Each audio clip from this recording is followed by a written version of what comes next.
Hello friends, welcome back to my YouTube channel. You are propped up on some hand sanitizer right now.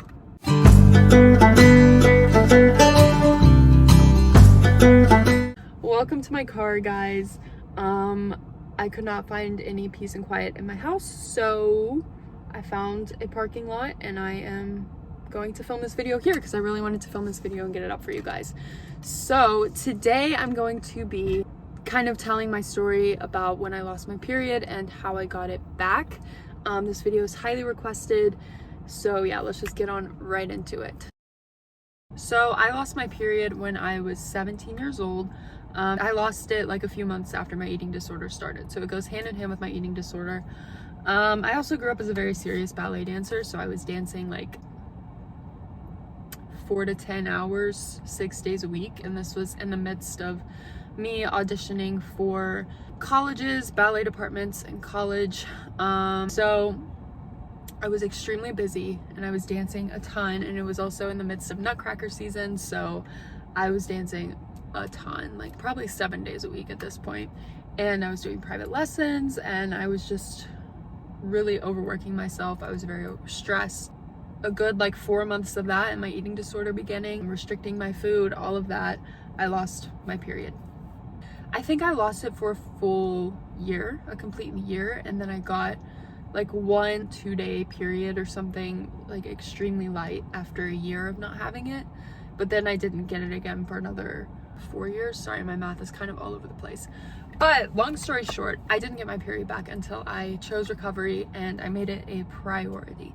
So I have had 8 cycles in a row now. I'm very excited about this. Getting my period back was one of my biggest motivators in my recovery, and I'm so grateful for it because it really just helped me have a goal. You know, sometimes we need little goals, tangible goals in recovery, and getting my period back was one of those. So I just really started prioritizing my healing. So the second I fully gave my all to recovery, that was like February 2020, I really just had this goal of getting my period back because I've always wanted a family and I didn't want to jeopardize that. I didn't want to jeopardize my bone health because that's a big thing. When you don't have a period, your estrogen's very low. And when your estrogen's very low, you run the risk of getting osteoporosis at a very young age. And so I was running the risk of that.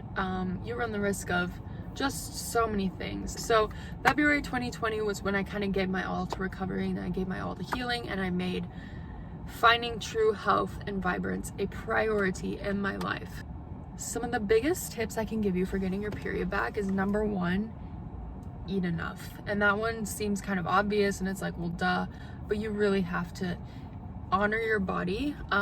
I don't think that there's like, oh, you know, eat 2,500 calories every day or eat 3,000 calories every day and then you'll get your period back. I'm not one to kind of hop on those trends like that because I think we're all so different.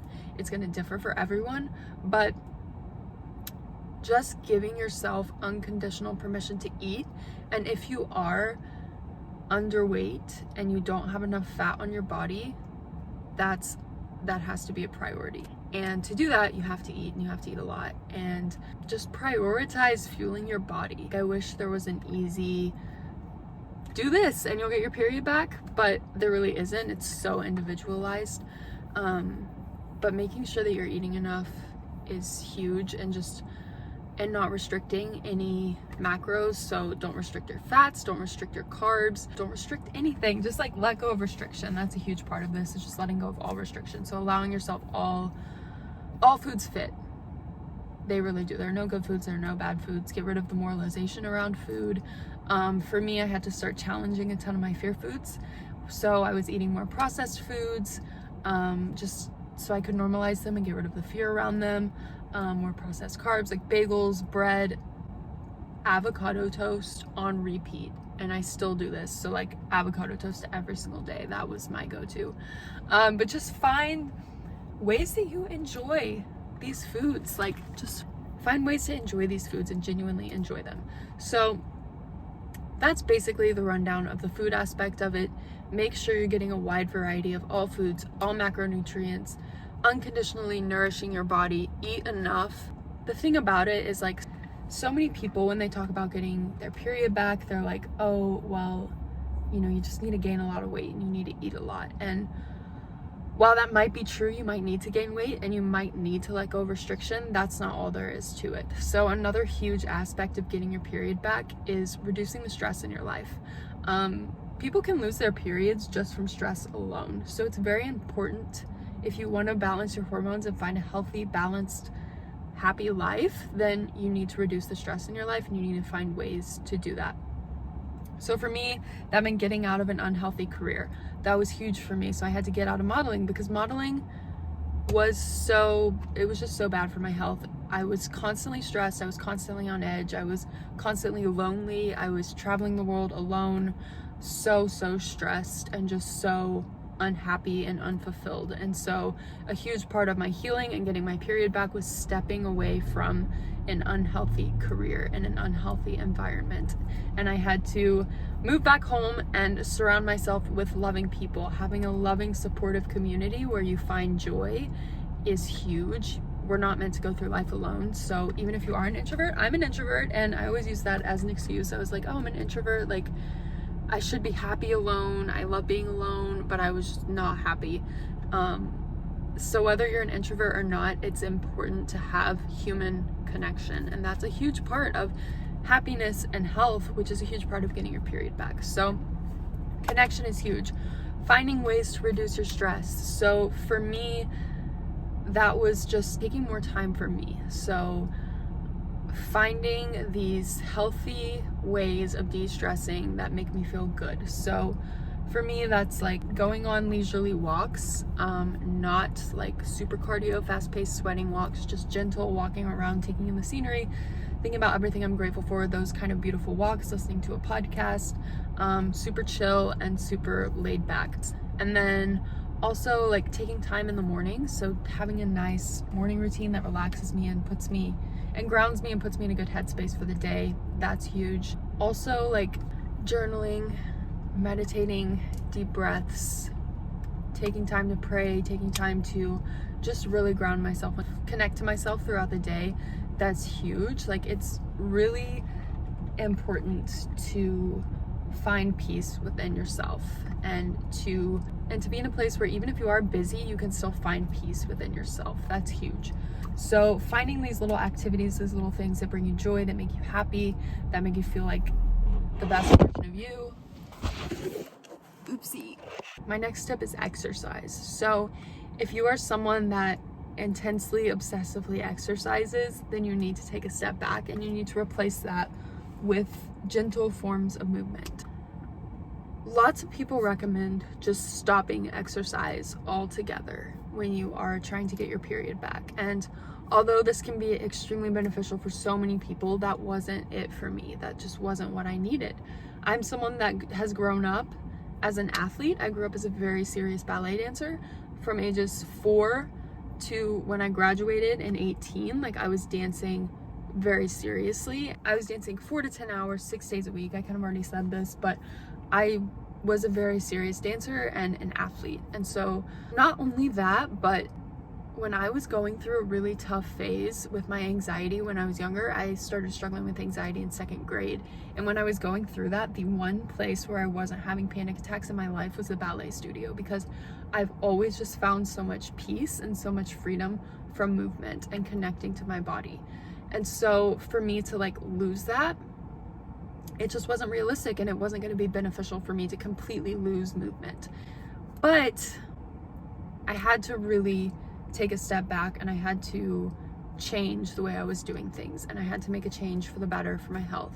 I mean, before I really dedicated myself to my healing, I was forcing myself to do ballet like 2 hours every day in my garage. And like, although I didn't hate it, that was not aiding in my recovery and me getting my period back. It was just not helping. And so I acknowledged that, and I was like, you know what, this is not helping me get my period back. This is not helping me find the healthiest version of me. So I need to back off on that obsession. And so a huge part of me getting my period back was replacing a lot of this intense, obsessive ballet with gentle yoga. I cannot tell you how much healing I have found just from yoga. When I got my period back, like I feel like this was one of the biggest things that really helped me get my period back, was just replacing the intense exercise with yoga and gentle yoga. I always thought like, oh, I'm never gonna like yoga. I can never do yoga. It's too slow, blah, blah, blah. Like I was always someone that said that because I like to be go, go, go, constantly doing things, constantly like stimulated, all of that. And I didn't think I would ever be able to just flow and like do yoga, and because it's so gentle and peaceful, and I was always like, oh, yoga's just not for me, and I always put it aside. But once I gave it a chance, oh my gosh, I found so much beauty in it and so much peace, and I've found a connection to my body that I didn't think I would ever be able to find. So I started really implementing these things in February of 2020. Stepped back on the ballet, ate enough, decreased the stress in my life, stepped away from modeling, really found a good community, found joy in my community, found joy in my life, started focusing more on gratitude. All of these things led me to getting my period back in October of 2020. So I guess that's about 8 months, 7-8 months of seriously dedicating myself to full recovery. That's when I got my period back. And so the thing about getting your period back is it's so frustrating. I remember like I actually started cramping at the same time every month, and like June of last year I started cramping at the exact same time every month. I started tracking it, and it was so frustrating. Like I would just get all of these period symptoms, but I still wasn't having a period, and that was so frustrating for me because I was like, I'm doing everything right, like why is my body not working? Is it ever going to work again? So I know how frustrating that can be. If you are in this season of like trying to get it back, it can be the most frustrating thing ever. But something that I found so much peace in, and that I had to constantly remind myself of, was that your body wants to have a period just as much as you do. So as long as you are doing everything right in your power to get it back, then you just need to let go and trust your body. It's working just as hard to get your period back as you are. Your body is created to live in balance, and that includes balancing your hormones. So it's naturally going to do that if you give it the chance to. So if you're doing all these things right, if you're adequately nourishing yourself, you're giving yourself unconditional permission to eat, you are at a healthy body weight, you are finding peace and joy in your life, you are not doing crazy obsessive exercise, if you're really prioritizing your health and your wellness and your joy and reducing your stress in your life, then you are doing it right. You're going to get your period back. It just takes time. And so it's important to just acknowledge that it takes time, and then it's different for everyone. Just because mine came back in 8 months doesn't mean yours will. It might come back in 1 month. It might come back in 2 years. Like it takes time for it to come back. If you're struggling with getting your period back right now, I know how hard it is. I feel your pain, but I promise it's gonna come back. I thought mine was never gonna come back for the longest time, and it eventually did. So just take a deep breath. It's gonna come back, and continue to just prioritize your health and your wellness and being kind to yourself.